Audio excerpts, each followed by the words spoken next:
Contagem decrescente para o regresso às aulas, é tempo das habituais compras de material escolar e há uma preocupação acrescida em relação ao peso das mochilas dos mais novos. O tamanho, o peso e o material da mochila são fatores a ter em conta no momento de compra para assegurar o bem-estar da criança e prevenir as dores na coluna provocadas pelo peso exagerado e má utilização da mochila escolar. Nas redes sociais também corre a campanha Olhe pelas suas costas, tem como objetivo sensibilizar a população em geral para as dores nas costas.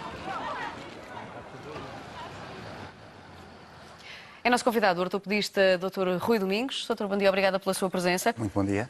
As crianças, nesta altura, têm aqui um foco, ou merecem pelo menos o foco dos mais adultos, mas para isso é preciso que eles saibam o que é que devem comprar, o que ter em conta nesta altura para comprar uma mochila nova. Olha, efetivamente, esta questão dos pesos das mochilas e que mochila haveria de comprar é, nesta altura, um motivo que muito suscita preocupação por parte dos pais. Mais do que a mochila, eu diria que o problema é aquilo que se coloca dentro da mochila. No entanto, na mochila existem características que se devem respeitar. Nomeadamente, ao nível do tamanho, a mochila não deve ultrapassar aquilo que são as dimensões do tronco da criança. Ou seja, a mochila deve estar situada entre a região cervical baixa e a região lombo-sagrada. Da mesma maneira, a nível de largura, não deve ultrapassar a largura do tronco da criança. Ao nível do peso, a mochila, juntamente com o que leva lá dentro, não deve ultrapassar entre os 10% e os 15% do peso corporal da criança.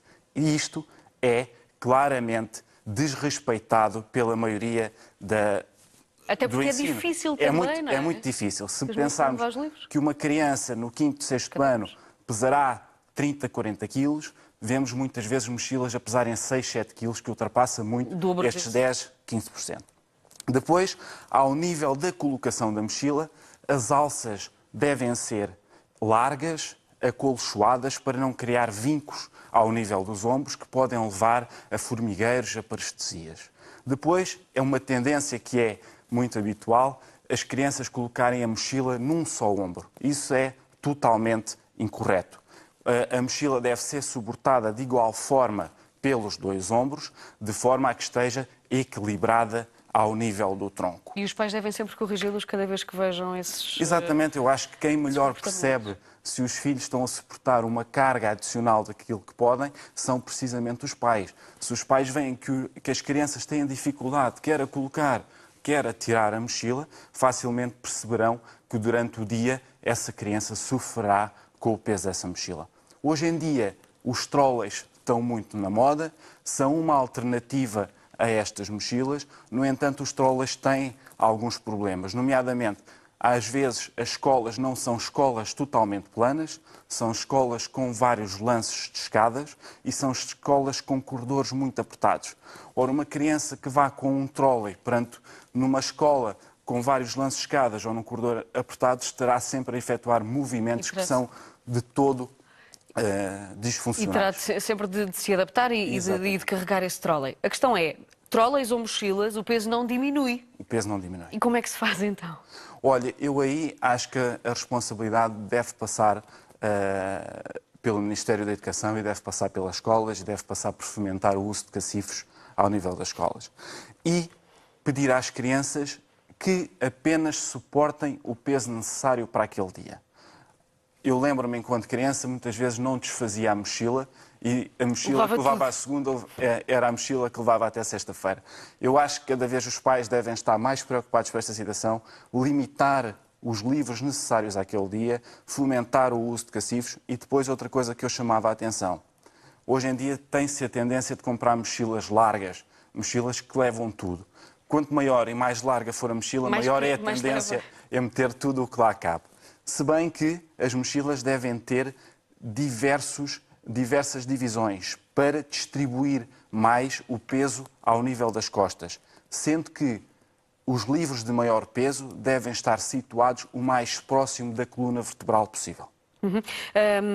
Olhando depois para este problema, mochilas, dores nas costas, os miúdos queixam-se e o que é que se faz? Efetivamente, o peso das mochilas pode levar a dores nas costas. É preciso desmistificar uma coisa. O peso da mochila não origina escoliose. A escoliose é um defeito estrutural da coluna que não é originado pelo peso das mochilas. No entanto, o peso das mochilas pode levar a dor pela má postura. E a má postura pode levar depois a uma escoliose postural, que é uma coisa completamente diferente e que é corrigível. O que eu penso que é importante também é os miúdos, desde muito cedo, começarem a reforçar toda a sua musculatura da coluna lombar, nomeadamente com a prática de natação e de outras atividades físicas, para aí terem mais suporte para poder suportar, no fundo, esses pesos. Além dos miúdos, depois as dores nas costas afetam também a população mais adulta. Há esta campanha a correr nas redes sociais e aqui o grande objetivo é sempre a informação das pessoas. Eu penso que sim. Há pouco tempo houve um ator bastante conhecido que lançou também uma campanha com base naquilo que via dos seus filhos. Eu penso que isto, a mensagem e o exemplo deve ser sempre passado. É muito frequente nas nossas consultas de ortopedia ver pais muito preocupados e a sociedade cada vez está mais preocupada com este tipo de... Mas a sociedade depois às vezes também não dá o exemplo. As mães põem tudo dentro das malas e entram com a mala pesadíssima e as mulheres também não ficam muito fora dessas culpas, não é? Pois não. Portanto, o exemplo tem de vir também daí. Eu acho que sim. Eu acho que o exemplo tem que vir para além das campanhas, o exemplo tem que vir de casa e tem que vir de quem educa estas crianças. Porque se estas crianças forem educadas neste ponto, certamente um dia, quando forem pais, assim o irão fazer. Dr. Rui Domingos, muito obrigada pelas suas explicações. Ora, muito bom dia. Muito bom dia. Obrigada.